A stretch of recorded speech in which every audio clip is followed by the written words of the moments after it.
రంగమ్మ, మాది అంకంపల్లి గ్రామం, మండల బెలుగుప్ప మండలం. మేము 6 మంది ఆడపిల్లలు మాకు సంతానం కలిగినది. అందువలన మాకు ఇంతకుముందు జగన్ ప్రభుత్వం ఉన్నంత వరకు ఒకరికే వచ్చేది. ఇప్పుడు 6 మందికి తల్లికి వందనం వచ్చినందువలన అక్కడ చంద్రబాబు నాయుడు అన్నగారికి, లోకేష్ అన్నగారికి, కేశవన్న గారికి, ఇక్కడ వచ్చిన ప్రతి ఒక్కరి నాయకులన్న గారికి అందరికీ పేరు పేరున ధన్యవాదములు తెలుసుకుంటున్నాము. ఇంకా మాకు చదివించడానికి చాలా కష్టంగా ఉంది. ఈ కష్టకాలంలో మాకు చంద్రబాబు అన్న ఈ 6 మందికి తల్లికి వందనం వేసినందువలన కృతజ్ఞతలు తెలుపుకుంటున్నాము.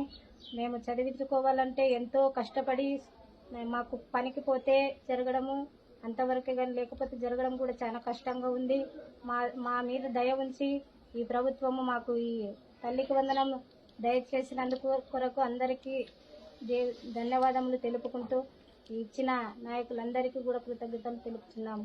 అందరికి డబ్బులు పేర్లు వచ్చినాయి.